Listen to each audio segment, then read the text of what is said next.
Right, so if you see Teams in front of you now, what I've gone to is I've gone straight into the calendar. So when you open up Teams, you might find yourself in the team itself, or you might find yourself in the calendar, or something similar, or it depends on where you last ended off with Teams, the last time that you were actually using it. So what we want to look at first and foremost is how do we actually create one of these sessions, right? So the first thing that you need to that when we're creating a session is, if we look at this calendar in front of us, then find the relevant date, find the relevant time, and just basically click on that. Now, in this instance, what it does is it chunks it into half-hour slots. So we want to be able to assign something over an hour slot. So in order to do that, click and drag, and you will select an hour. So here I've selected the 6th of April with the time from 2:30 to 3:30. If you've done that and you realize, oh wait, but this needs to be 3 o'clock, it's very straightforward. You just click there and you change it from 2:30 to 3, and it'll automatically know it's an hour. Now the next step, obviously you need to give it a title. So for this example, we will call it Life Orientation Tutoring. Not that we are doing life orientation tutoring, but just to be, I suppose, somewhere in the middle. The next step is make sure that you invite the subject advisor, right? So you're going to add your subject advisor. In this instance, I'm going to say that Gilbert is my subject advisor. And you'll have to type in the whole email address.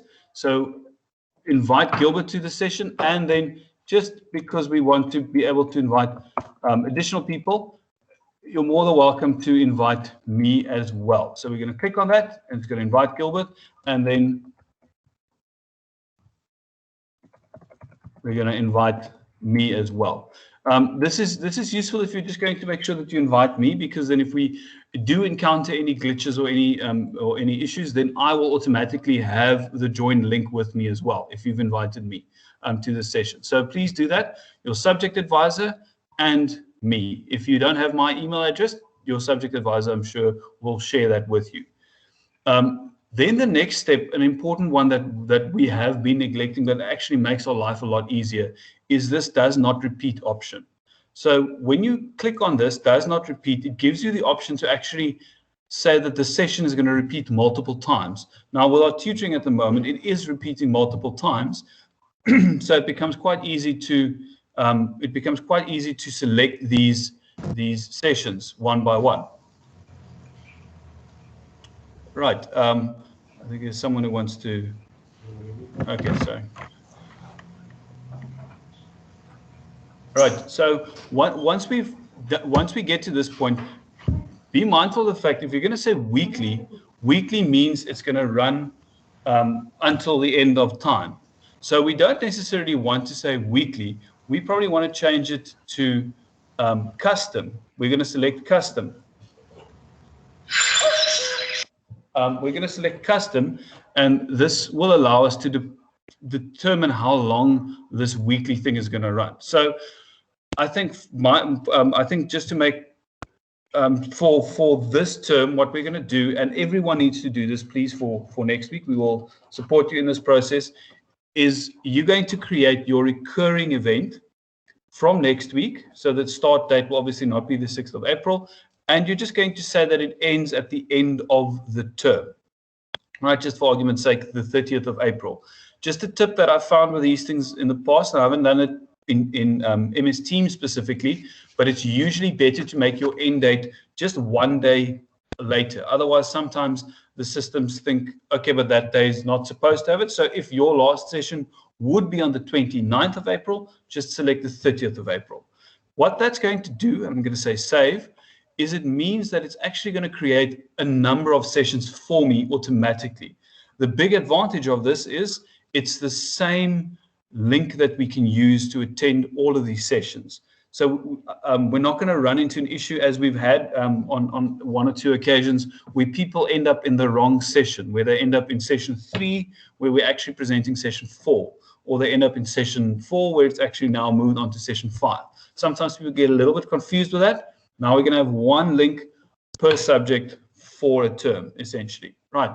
So now I've got all of this set up. I've got a name for my session. I've actually invited my subject advisor and Jacobus van Niekerk, and I've set this up on the correct date for the first one, and the time is correct, and it's going to recur once a week. Now we're going to say send. This means that the people will receive the invitation for this, and that means that the link that we need for the sessions will automatically be sent to the people that need to receive it. Now, once you're done with that, we're going to go back into this thing. We're going to double click on it again. Actually, don't need to double click, sorry. We're going to click on it and we're going to say join. As you see, there is the link automatically.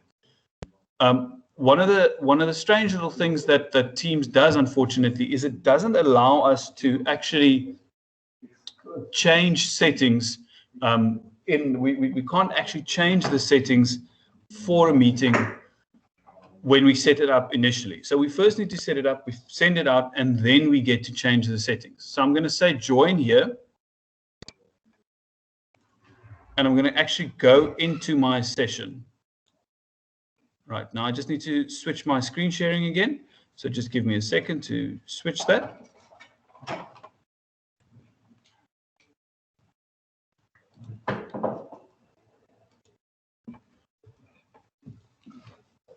Right, so what you see in front of you now is actually the session that I'm hosting. So this is the life orientation tutoring session, as you can see at the top, and this is the recurring thing. Now, once I've opened this up, now I need to go and change a couple of settings to make my life a bit easier in this process. I'm just going to zoom in a little bit so that it's easier for you to see what's going on.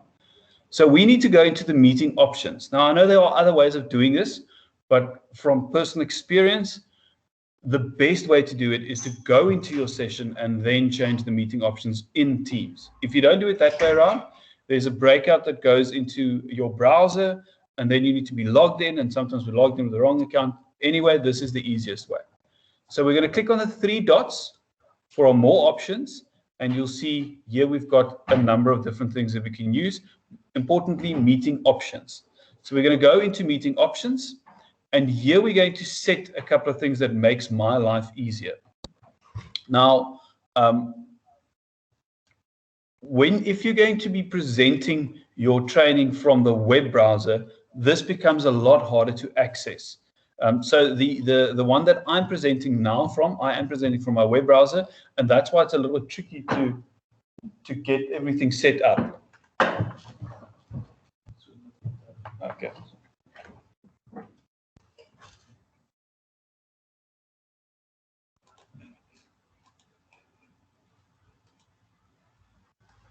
We're just double checking if it's actually showing.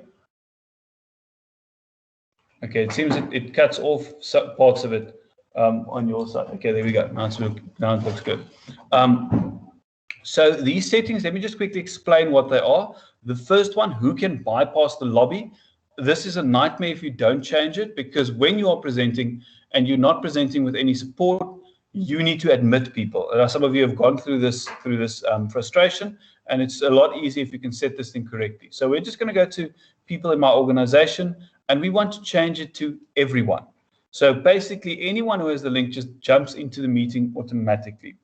The second setting that I tend to want to leave off when they say announce when callers join or leave, this just becomes a hindrance during the tutoring session for yourself and the learners. So in my opinion, switch it off. The next one that you can see, who can present.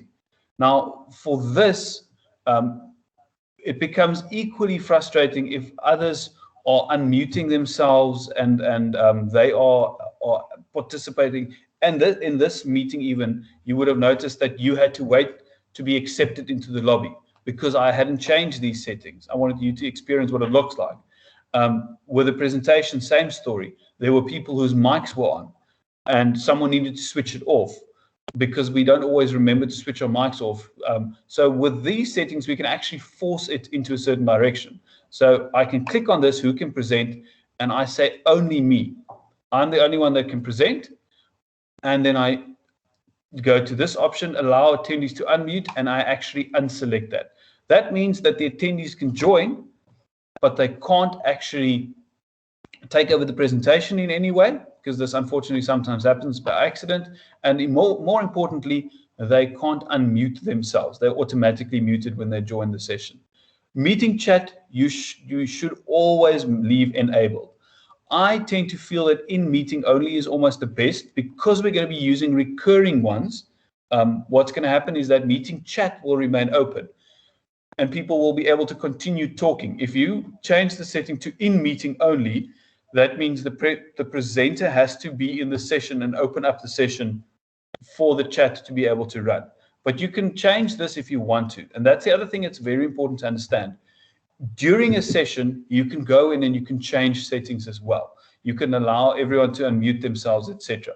All of those things are settings that you can change along the course of the actual training.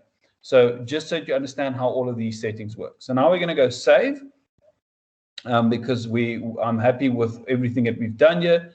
And there we go. So now we save it. Now the settings are automatically have automatically been activated.